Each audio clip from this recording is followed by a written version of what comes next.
goal setting.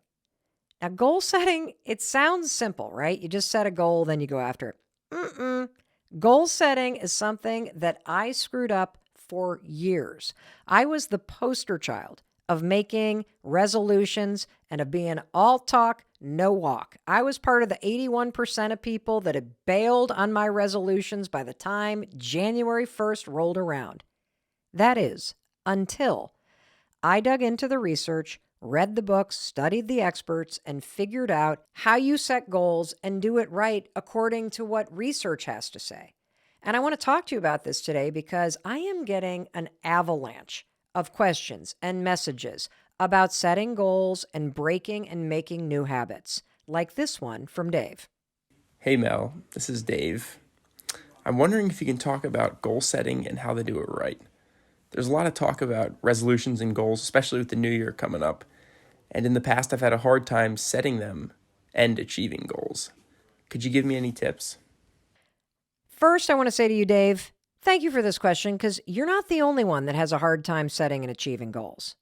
And I'm not only going to give you tips, today we are going to have a masterclass in goal setting. In fact, I am so excited by the number of you that are looking for information about ways to set and achieve goals this year that I've decided we're going to do something a little different.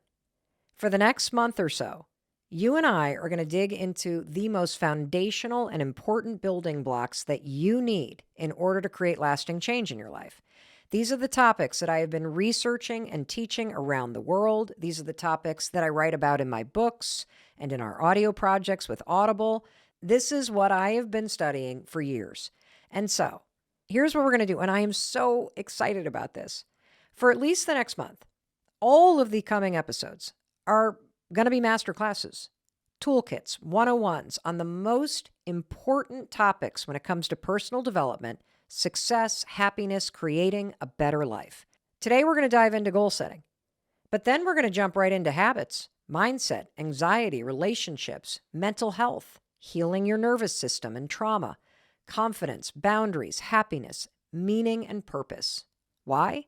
Well, because these are the foundational pillars to create a better life.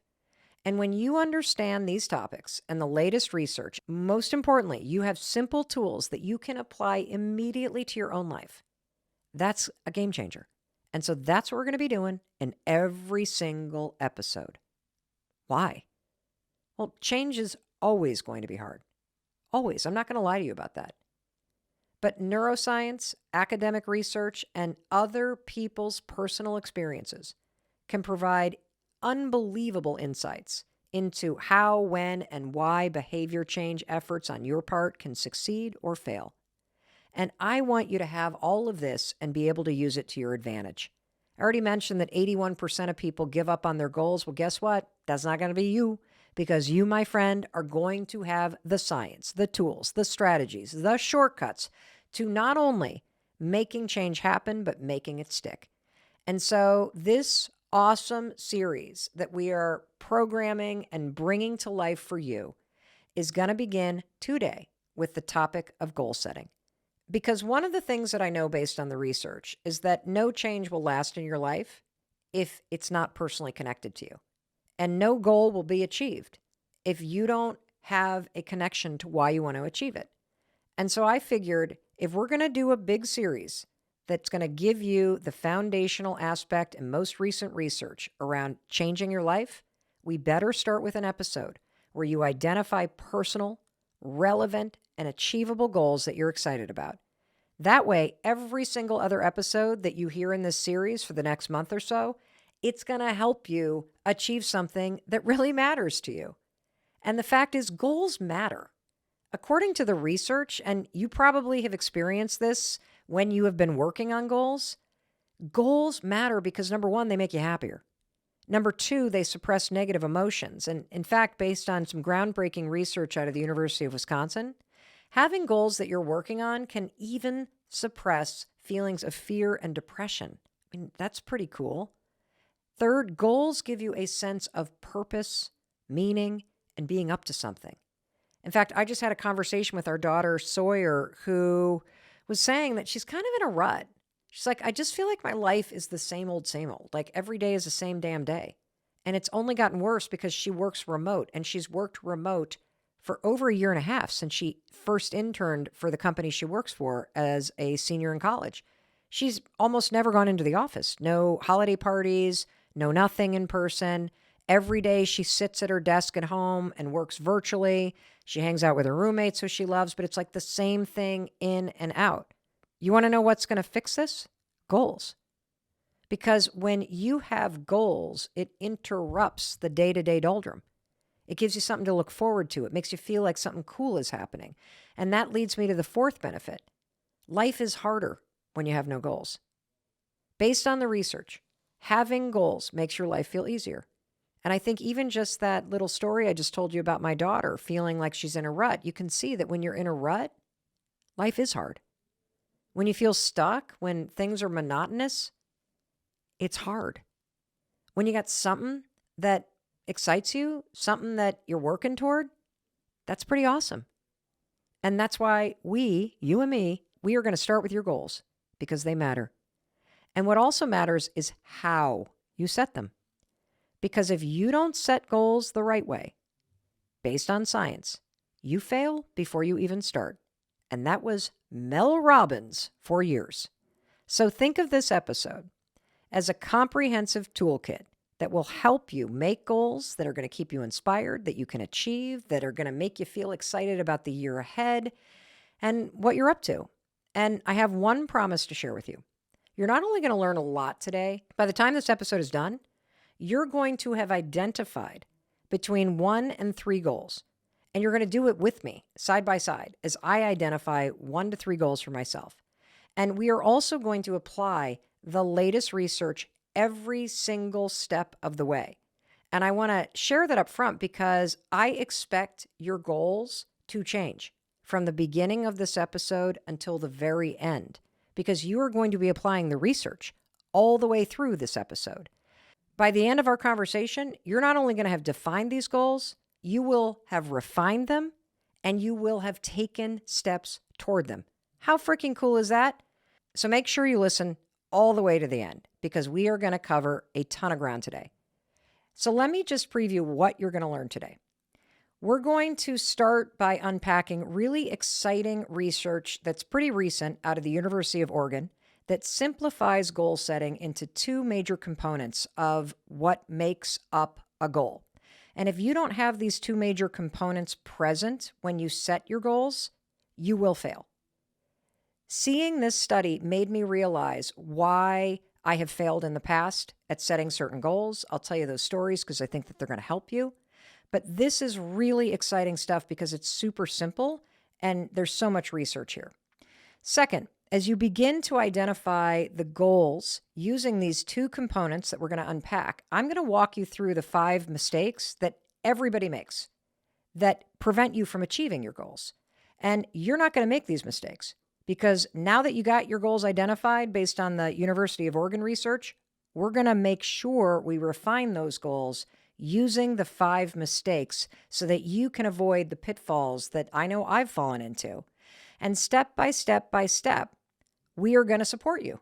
I'm so excited for this episode, honestly, because I'm going to do this with you. And you're also going to learn about a widely reported study regarding whether or not you should talk about your goals. This is a study that people cite all over the place that has been debunked. And I will tell you the new research related to whether or not you should ever talk about your goals. Okay? Cool. You ready? I got to take a breath because there's a lot we're going to do. Whew. I'm really, really excited about this. I love goals. And I also love this recent research that I found from Dr. Elliot Berkman at the University of Oregon. Now, Dr. Berkman is the co-director of the Center for Translational Neuroscience, and he studies the motivational and cognitive factors that contribute to success or failure at achieving goals. I mean, he's figured this out for both of us. How cool is this? And when you hear this research, this is kind of one of those studies where you're like, well, that makes a hell of a lot of sense. Why did nobody tell me this? So first, let's start with his definition of a goal, okay? Dr. Berkman's definition of a goal is this. A goal is any desired outcome that wouldn't otherwise happen without you doing something. let me unpack this. This is kind of illuminating, okay? So, a goal is any desired outcome that wouldn't otherwise happen without you doing something. So, I'll give you an example of a goal. Let's say that this was the year that you're like, that's it, I'm getting six-pack abs this year. If you have a goal of getting six-pack abs, you have to do something different. That's why it's a goal. If you have a goal of getting out of debt, for example, you have to do something to make that goal happen. Let me give you an example of what is not a goal. Watching that series that you're addicted to right now, for my family, it's Gangs of London. I don't have to do anything different to watch the series Gangs of London. You see how that's not a goal? The reason why it's not a goal is there is zero resistance. There is zero change. There's zero that I have to do differently. Goals naturally contain friction and resistance because they require you to do something new. Now, that might sound obvious, but if you don't get that a goal is going to require you to push through some kind of resistance, you're going to fail at setting them. They're going to be way too easy, okay? So let's start applying this to your life right now. I want you to think about an area of your life that you would like to improve or where you want to set a goal. So just stop and think about the coming year. What is an area of your life that you want to improve or where you want to make a new goal? I have 3 that I'm going to share with you. And one of my goals for the coming year is in the area of free time and hobbies and having fun. A second goal of mine is going to impact my health in a positive way. And the third is about my mindset and focus and clarity. So I'm going to unpack these and I invite you to listen along. And as I'm explaining my goals, think about what you're inspired to change, where you're willing to do something different. So I'm going to start with number 1, hobbies and having more fun. I really want to spend more time. One goal of mine this year is to spend more time gardening. I just love gardening, not vegetables. I like flowers, landscape. And I want to make sure a goal of mine this year is that I spend more time gardening. That's one goal. Now, a second goal that I have for this year is related to my health. And I want to stop drinking for a while this year. And I can get into more as we unpack this and go through the research, but that's a goal of mine, to really just knock off the booze for a bit. And third is about my mindset. I want to get back, this is a goal of mine, to a consistent journaling practice every single morning. There are things that I do every single morning that have zero resistance. I don't even have to think about it. I roll out of bed when the alarm rings, no resistance. I high-five the mirror every morning and set an intention. I have no resistance. I have a cup of coffee every morning, no resistance. I typically move my body most mornings, no resistance. But something that I really want to make a goal of mine is having a consistent journaling practice every single morning. That would be pretty cool for me. So I want you to now stop and think about you. What are goals that you have for the coming year that are going to require you to do something different in order to make this goal happen? Now, I want to stop for a second because I want to address something that you may be thinking right now because it's a question I'm seeing a lot. Hey Mel, how do I set my goals if I can't determine what my goals are? I absolutely love this question. And by the way, it's super common to have no idea what you want. And I'm going to give you a number of research-backed strategies that you can use to kind of cut through the uncertainty or the overwhelm or the fog in your brain and identify at least one goal by the end of this podcast that is personal and motivating to you. But I also want to talk about something that gets in a lot of people's way other than just not being sure what your goal should be, and that's perfectionism.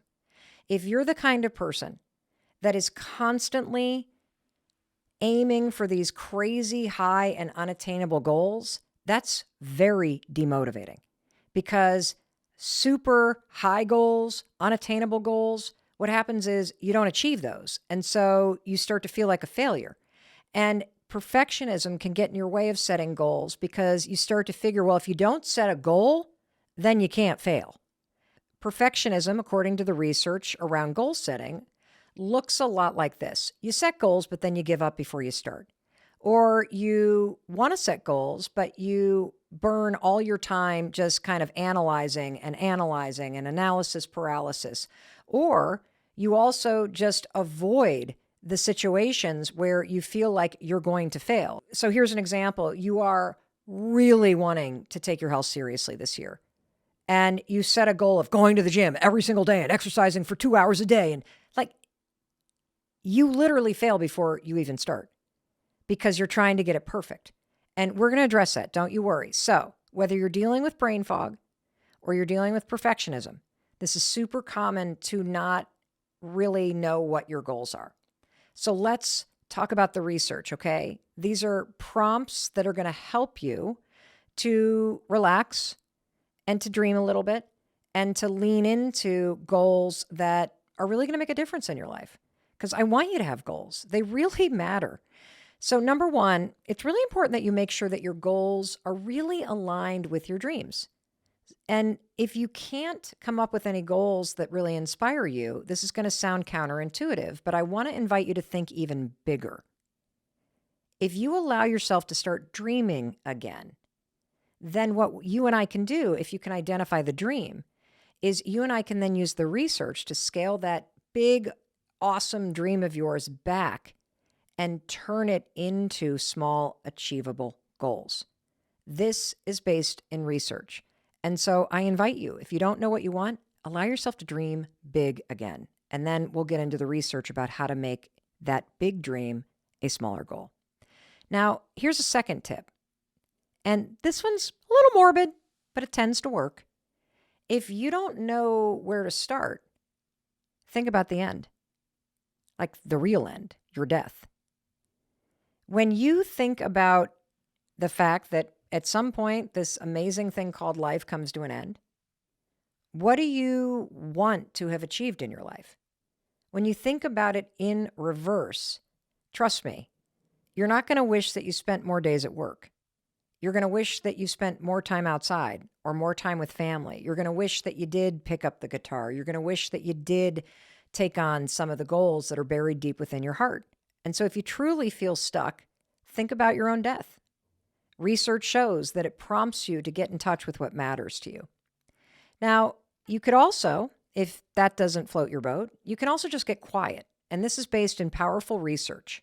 Basically, mindful individuals are way better at setting the right goals for themselves.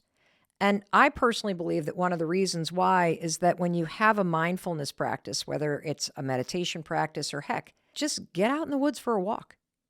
Have you noticed that if you ever take a long walk on a beach, that by the end of that 30-minute stroll, you've worked out a lot of your problems in life because you've gotten quiet?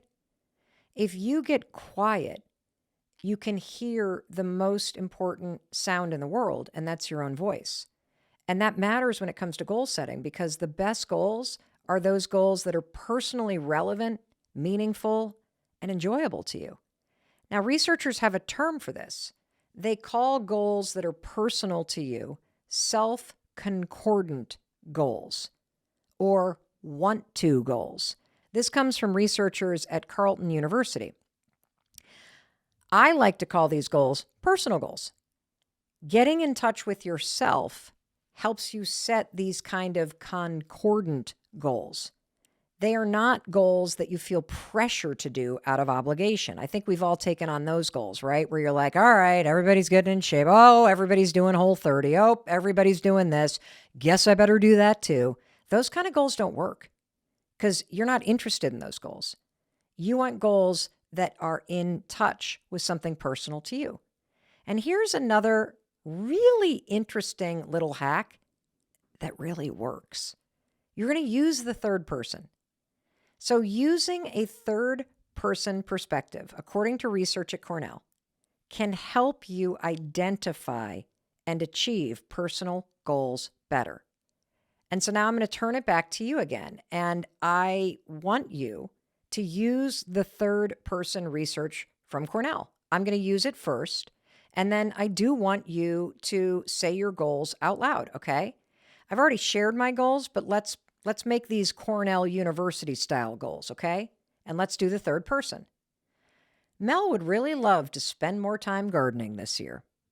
It feels kind of funny when you say that. It's almost like it's happening. Now you say it. What would you love to do? Say it in the third person in your name. Here's another one of mine. Mel has a goal to not drink at the beginning of this year. It sounds like more authoritative. It really, you got to try this. It's so wacky how this works. Mel, you know that Mel? She would love to get up every day and have a rock solid journaling routine. It's weird how that Cornell University works. And now it's your turn. Use the third person. Take a minute, hit pause, and say what you want out loud. Go ahead. It's kind of weird, isn't it, when you use your own name? And look, it's okay if it's super general. Mine are really general. Did you notice that? My goals right now, they're just things I kind of want to do. I want to journal. I want to not drink for a couple months. And I want to spend more time gardening. But by the time this episode is done, you and I are going to refine these general statements, these goals, using research. And so let's dig into this exciting research that I promised to talk about from the University of Oregon. So here's the most important thing about goals. And I love this study because it boils goals down into two things that have to be present. If these two components of a goal are not present, you're not doing shit when it comes to this goal. I have experienced this in my life. You have experienced this, and I can't wait for you to hear this. So the two components to achieving any goal is that there must be what researchers call the will and the way. The will of any goal refers to the motivational and emotional aspects of the behavior change. In other words, the why. The will is the why of behavior change. So let me ask you a couple questions that researchers kind of unpacked in this study that are going to help you really clarify the why when it comes to the goals that you're thinking about as you and I are talking right now. Why is the behavior change important to you? Why do you want to change? Why now? And I'm going to go through these and I'm going to use one of my goals, gardening. Why is the behavior change important to you? Well, it's important to me, this goal of spending more time this year gardening, because I love gardening. And I've talked a lot on this podcast about how I am addicted to being busy and it causes a lot of stress. And when I'm out in the garden, it's super relaxing. It's really creative. I love growing flowers from seed. I love cutting flowers and bringing them in. The second question, why do you want to change?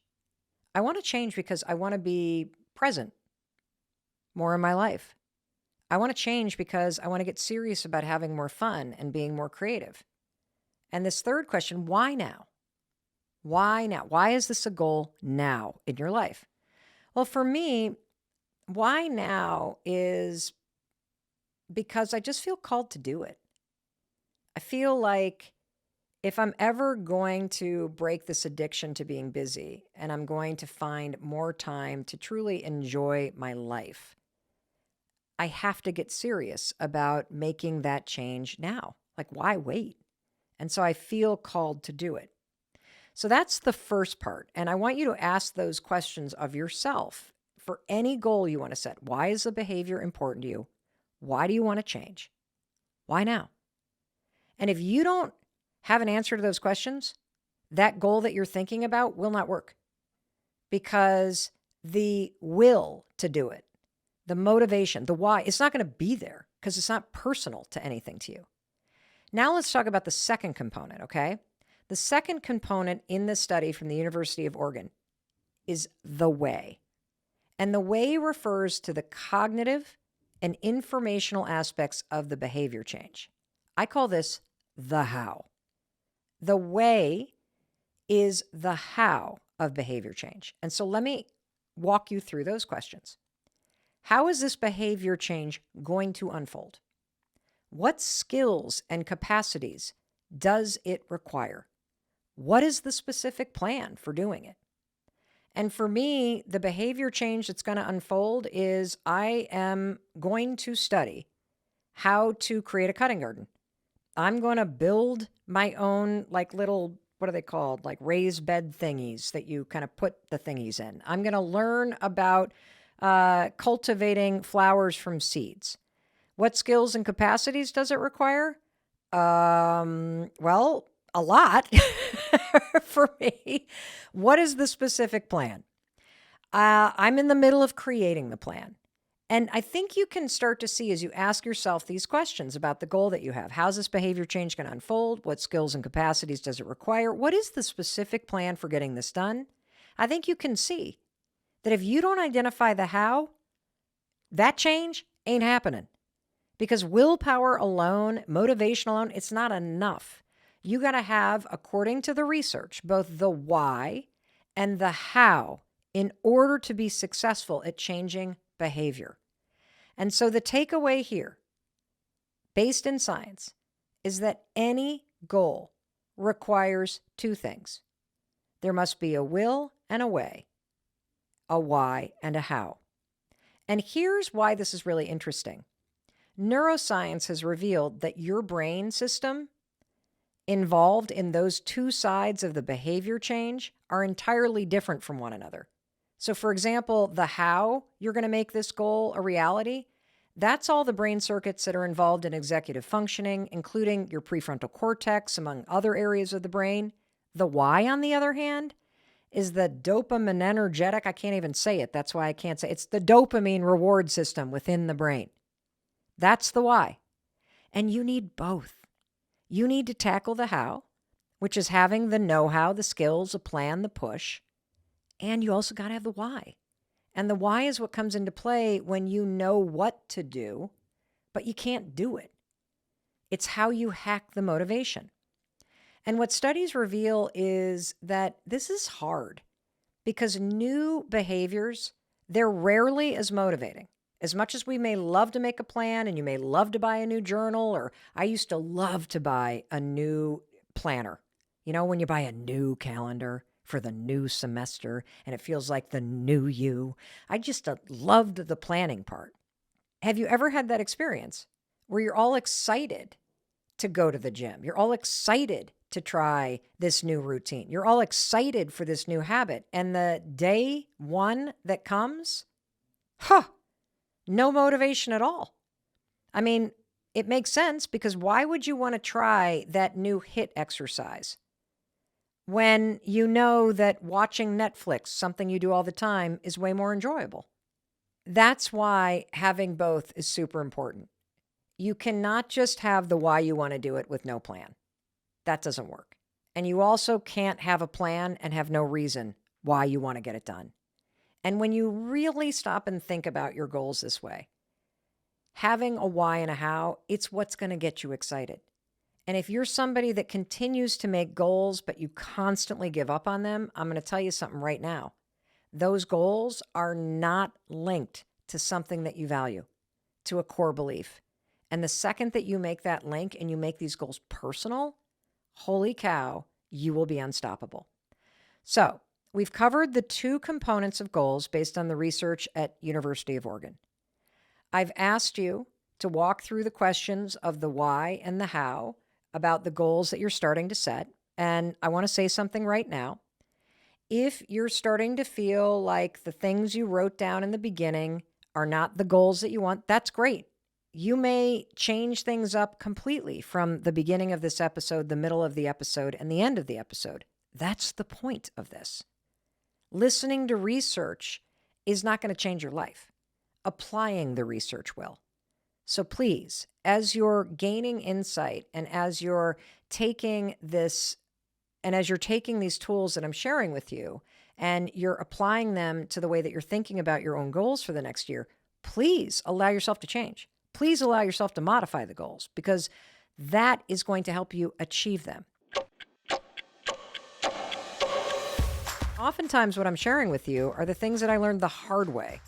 And by that, I mean by first screwing up my own life.